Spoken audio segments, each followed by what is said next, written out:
bonjour à tous, j'espère que tout le monde va bien.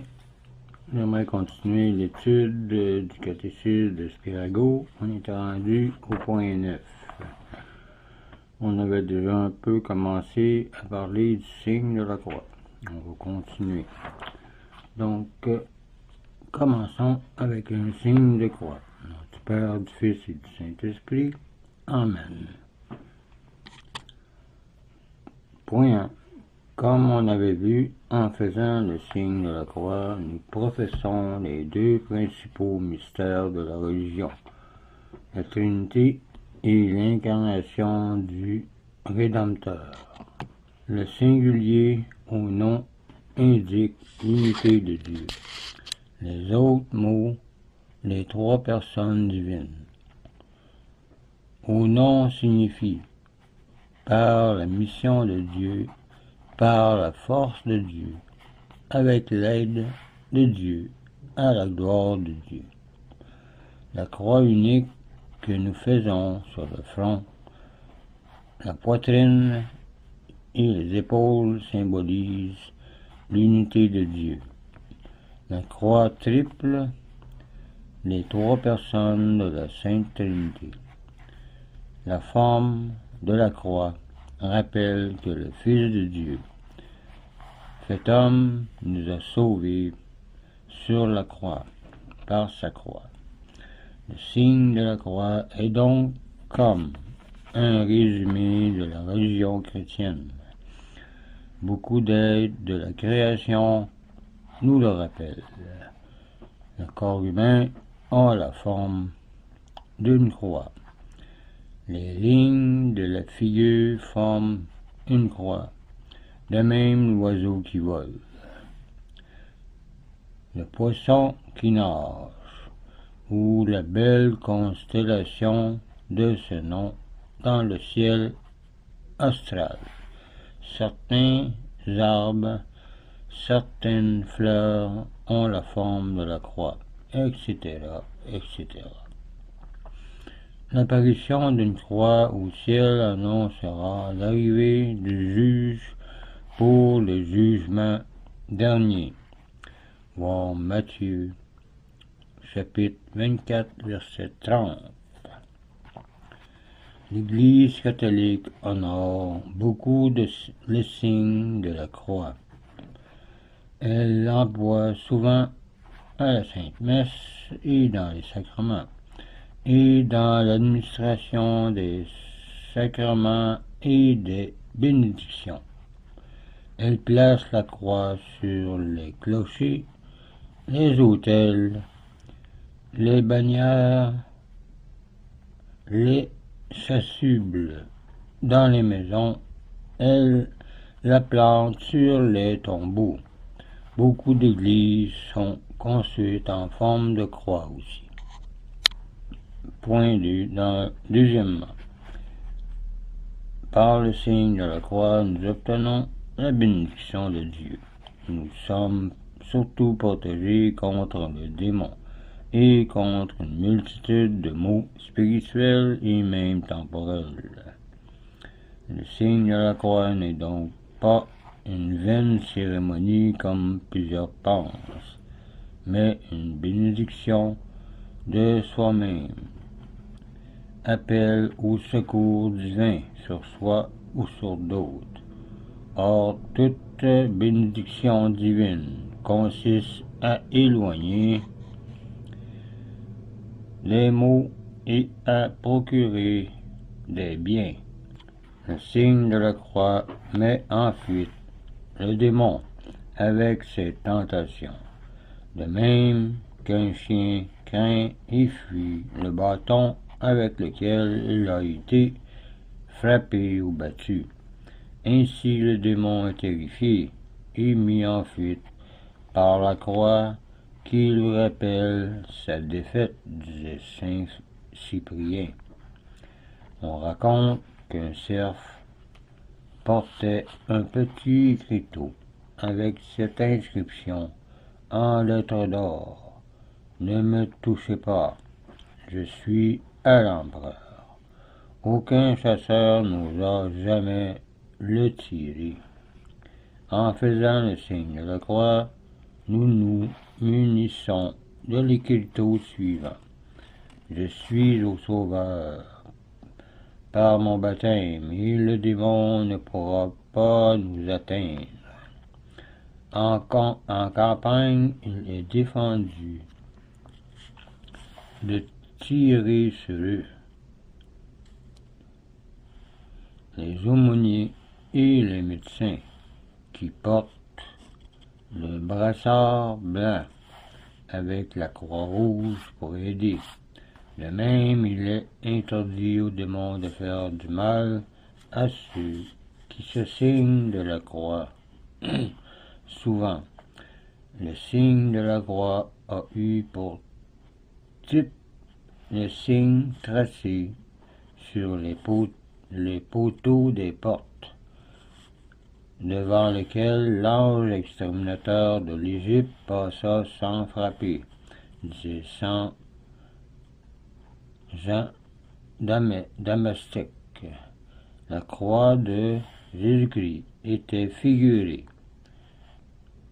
Voir Jean, chapitre 3, verset 14. Par le serpent d'airain, voir Nombre, chapitre 21. Oui, Jésus-Christ était figuré par le serpent d'airain que Moïse a élevé dans le désert et qui guérissait par son seul aspect les blessures mortelles des serpents de feu. Le signe de la croix qui figure aussi la croix de Jésus-Christ nous protège contre les embûches du serpent infernal qui nous a fait tomber dans le péché originel. Tant que Moïse priait, les bras étendus en croix, les Cananéens étaient mis en fuite. Voir Exode, chapitre 17, verset 12. En 312, Constantin et toute son armée virent au firmament une croix lumineuse, avec ces mots, Hic hoc signo vince. Il fit mettre la croix sur un étendard et fut vainqueur. C'est là l'origine de nos bannières. Ces paroles valent aussi pour le signe de la croix que nous faisons sur nous-mêmes. Dit l'Église, le seul souvenir de la croix de Jésus-Christ met en fuite nos ennemis, invisibles, et nous fortifie contre leur attaque, disait saint Augustin. Beaucoup de saints eurent-ils pour chasser les mauvaises pensées l'habitude de se signer aussitôt. Souvent, les premiers chrétiens s'en servirent pour renverser les idoles.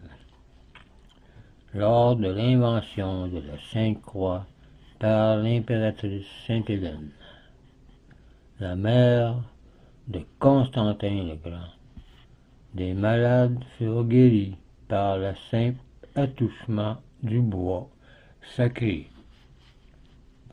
Voir en 325. Quelle puissance merveilleuse cette croix! La croix délivre des maux corporels et spirituels aussi. Le signe de la croix n'est pas moins puissant.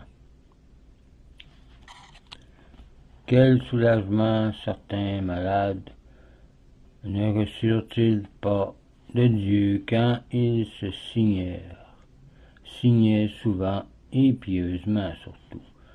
L'histoire rapporte que beaucoup de martyrs se signèrent avant leur torture et en sortirent sains et saufs. On dit de Saint Jean l'Évangéliste qu'il fit un jour le signe de la croix sur une coupe empoisonné, et le but sans en éprouver aucun mal. La même chose doit être arrivée à saint François Xavier, l'apôtre des Indes, car c'est marqué dans Marc 16 que celui qui croit, s'il boit des boissons, n'importe quoi empoisonné, il sera préservé. Les prophètes de l'Ancien Testament annoncèrent déjà cette vertu du signe de la croix. Une vision montra à Ézéchiel que dans un châtiment réservé à Jérusalem, la mort épargna qu'un ange avait d'abord marqué sur le front de la lettre Tau, qui a la forme d'une croix. Voir Ézéchiel, chapitre 9, verset 4. On doit faire souvent le signe de la croix, dit-on, surtout à son lever, à son coucher, avant et après les prières. Et c'est pas tellement compliqué. Avant et après le repas aussi, avant et après la sortie de la maison, au moment des tentations et avant toutes ses principales actions ou entreprises même. Faites le signe de la croix à votre éveil. Par là, vous vous assurerez la bénédiction de Dieu pour toute la journée. Faites-le aussi le soir, afin d'éloigner toute mauvaise pensée. Avant la prière aussi, pour chasser la distraction, avant vos principales entreprises pour y réussir, etc. En toute chose, faites un signe de la croix. En prenant cette habitude, nous accomplirons le plus sûrement l'ordre de l'apôtre. Que vous mangiez ou que vous buviez, et quoi que vous fassiez, faites tout pour la gloire de Dieu. Voir 1 Corinthiens, chapitre 10, verset 31. Déjà, les premiers chrétiens avaient l'habitude de se signer au témoignage de Tertullien en 240, qui dit: avant et pendant nos occupations, en sortant, en rentrant, en nous habillant, avant notre sommeil, dans toutes nos actions, nous signons le front de la croix. Nous faisons le signe de la croix notamment à la messe, en la commençant, à l'évangile aussi, à l'élévation, à la communion et à la bénédiction du prêtre. Puis le pape Pie IX, en 200, le 28 juillet 1863, a assigné 50 jours d'indulgence à chaque signe de croix. Sainte Édith, en 984, princesse royale d'Angleterre, se signait très souvent. 13 ans après sa mort, on trouva son pouce encore parfaitement conservé. Mayer 1, verset 179. Il est très salutaire en faisant le signe de la croix de se servir de l'eau bénite ou de l'huile de Saint-Joseph. Mais cette eau a une vertu particulière contre les assauts du démon, par suite de la prière de l'Église faite pour la bénir sur elle. L'usage de l'eau bénite vaut chaque fois 100 jours d'indulgence, d'après selon le pape, selon Pie IX, au 23 mars 1866, et c'est toujours d'actualité.